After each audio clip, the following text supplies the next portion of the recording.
Flop रही विकसित भारत संकल्प यात्रा।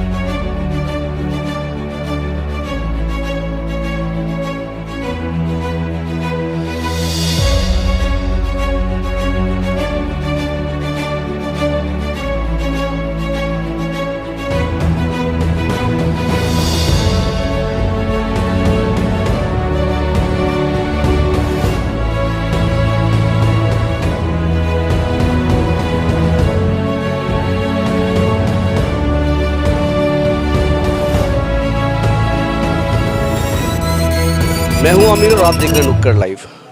मुंबई नॉर्थ ईस्ट में एमिस्ट वार्ड आता है जो कि गोवंडी के देवनार एरिया में आता है और वहां पर बताया जा रहा है कि एमिस्ट वार्ड के ज़रिए एमिस्ट वार्ड ने जो एक प्रोग्राम रखा था जिसका नाम था विकसित भारत संकल्प यात्रा। कहीं ना कहीं ये स्लोगन बीजेपी का भी दिया हुआ है।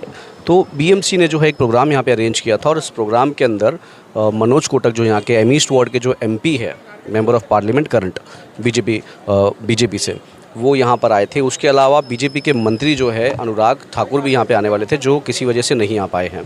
कहीं ना कहीं ये जो प्रोग्राम है यहाँ पर जिस तरीके से एमिस्ट वार्ड के अंदर जो आबादी है, करीब शिवाजी नगर गोवंडी और उसके आसपास के इलाके करीब 25 लाख के करीब आबादी है, लेकिन लोग यहाँ पर दिखाई नहीं दिए। कहीं ना कहीं ये जो प्रोग्राम है ये फेल होता हुआ दिखाई दिया जो कि विकसित भारत के नाम पर चल रहा था।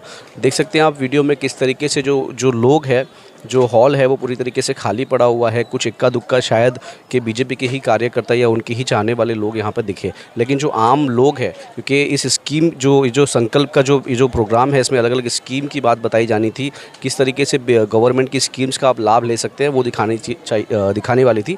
लेकिन जो आम लोग हैं वो इस प्रोग्राम में कहीं दिखाई नहीं दिए क्योंकि कई सारे लोगों को पता ही नहीं था कि यहाँ पर ऐसा कोई प्रोग्राम होने वाला था।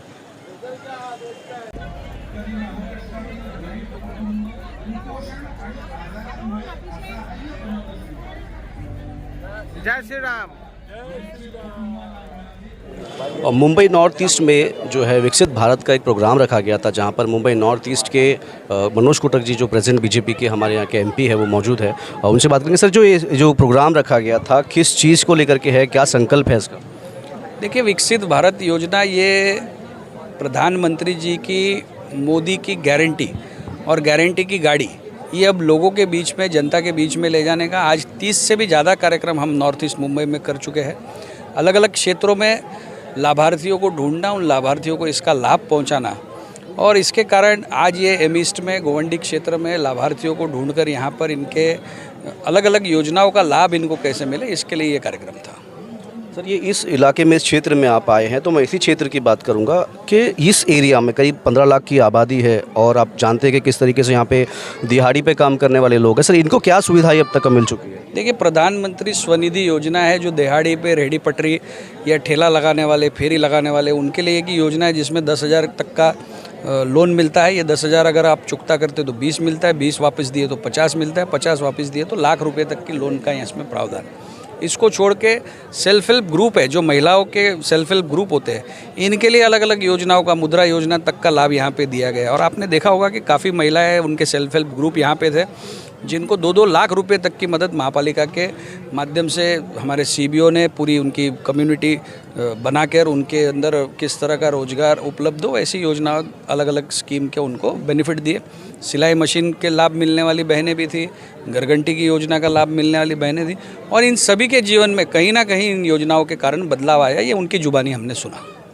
सर, क्या लगता है आपको, मुस्लिम एरिया है यहाँ पर, बीजेपी कितना ध्यान देती है इस एरिया के ऊपर? देखिए, भारतीय जनता पार्टी के प्रतिनिधि के नाते, नुमाइंदे के नाते जो सारी योजनाएं चलती है, अब आयुष्मान भारत का लाभ लेने जो आता है तो हम तो उसको पूछते नहीं वो हिंदू है या मुस्लिम है, जो आया जिसको उसमें आधारित है उसके राशन कार्ड पे लिखा हुआ है उसको मिलना है लाभ। मोदी जी की किसी भी योजना में कोई तरीके का भेदभाव किया नहीं जाता, फिर वो आयुष्मान भारत हो, उज्ज्वला योजना हो, स्वनिधि हो। आपने देखा होगा कि हमारी मुस्लिम बहनें भी बड़े पैमाने पर लाइन लगाकर इस योजनाओं का लाभ उठा रही है। सरकार चलती है, सरकार के अंदर कोई भेदभाव नहीं होता।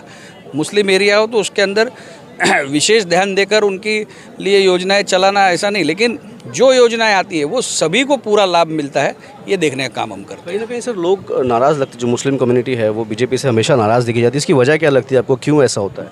अगर आप मुझसे पूछते तो मेरे पीछे जो महिलाएं खड़ी है, मुस्लिम महिलाएं, आप उनसे पूछ लीजिए, मुझे तो कोई नाराज़गी दिखती नहीं है। तीन तलाक का मुद्दा था, तो वो भारतीय जनता पार्टी के प्रधानमंत्री जी ने संसद में कानून बना के 3 तलाक में मुस्लिम महिलाओं को प्रोटेक्शन देने का काम किया। आयुष्मान भारत की योजना का सबसे ज़्यादा लाभ इस क्षेत्र में मुस्लिम उठा रहे हैं। तो उसका मतलब ये नहीं होता है कि वो नाराज़ी होती है, वो नाराज़ी के दिन अलग अलग तरीके से होती है।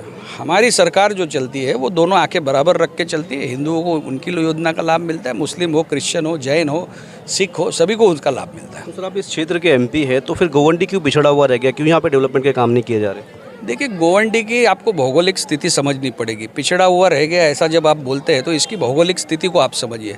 इस तरह से झुग्गी बस्तियाँ बसाई गई, जिन्होंने बसाई और जो इनके नुमाइंदे बन के बैठे थे, इन्होंने यहाँ विकास का काम नहीं किया। जो विकास का काम नहीं किया, इसलिए ये पिछड़ापन आज भी आपको दिखता है। लेकिन मेरे सांसद बनने के बाद शौचालय से लगा के, बालवाड़ी से लगा के सभी तरीके के विकास काम को हमने करने का प्रयत्न किया, गतिमान करने का प्रयत्न किया।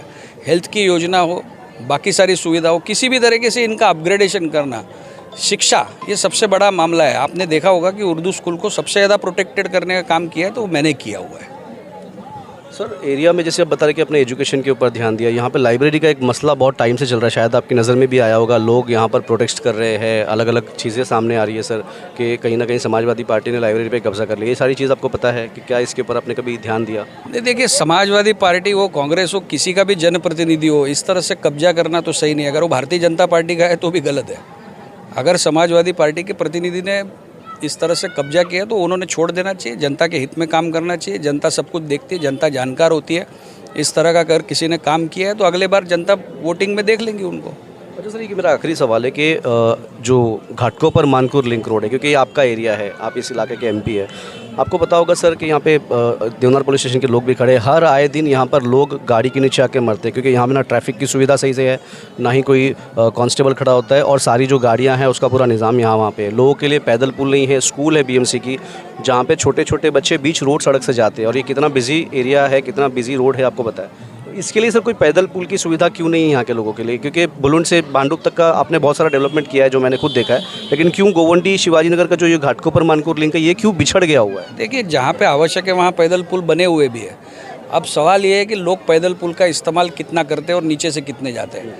अब जैसे कि हमने अभी MMRD और BMC दोनों को पैदल पुल के ऊपर भी एस्केलेटर अगर वो लगाते हैं तो निश्चित उसमें लोगों का फ़ायदा होता है। आपने देखा होगा कि गोवंडी स्टेशन हो, मानकुर स्टेशन हो, इन सभी को अपग्रेड करने का काम हमारा चल रहा है। तो एस्केलेटर और लिफ्ट लगाने से निश्चित इसके अंदर लोगों को निजात मिलेगी, राहत मिलेगी। जब एक फ्लाईओवर बन जाता है, ये फ्लाईओवर जो घाटकोपर मानकुर फ्लाईओवर बना तो एक छोर से दूसरे छोर तक बन गया। अब इसके ऊपर और कोई पुल बनेगा ऐसी संभावना नहीं होती है। जो बना है तो जिसके कारण जो ट्रैफिक की समस्या सबसे बड़े ट्रैफिक की थी, जिसमें हेवी ट्रक से लगा के सारे पहले नीचे से चलते थे, अब वो धीरे धीरे धीरे करके ऊपर से जब गाड़ियाँ जाती है तो वो ट्रैफिक कम होता है। नीचे के सिग्नल को स्ट्रेंथनिंग किया है। अब लोगों की आदत को भी सुधारना पड़ता है ना। सिग्नल चालू है और आप क्रॉस कर रहे हैं, पुलिस वाला है, फिर भी आप जोर से मोटरसाइकिल या गाड़ी सिग्नल तोड़ के जा रहे हो, तो इन आदतों को भी लोगों को भी सुधरना पड़ेगा। घाटकोपर मानकुर लिंक रोड के ऊपर मैं आपको बता दूं कि गाड़ियां, जो बड़ी गाड़ी, जो डंपर्स है, वो नीचे से जाते हैं, उसी का एक्सीडेंट होता है। उस चीज़ के लिए क्यों नहीं ऐसा हो सकता कि जो गाड़ियां हैं वो सारी ऊपर से जाए? देखिए, जो पुल जब बनाया गया तब उसकी स्ट्रेंथ के हिसाब से वो बनाया गया। डंपर के एक्सीडेंट भी मैंने जो रेशियो लिया है, आप पहले के रेशियो और आज के रेशियो को अगर कंपेयर करेंगे तो वो कम हुआ है। डंपर के ड्राइवर रैश ड्राइविंग करते, ये मुद्दा भी बार बार उठाया गया है और निश्चित अब मुझे लगता है कि उसकी संख्या में भी कमी आई है।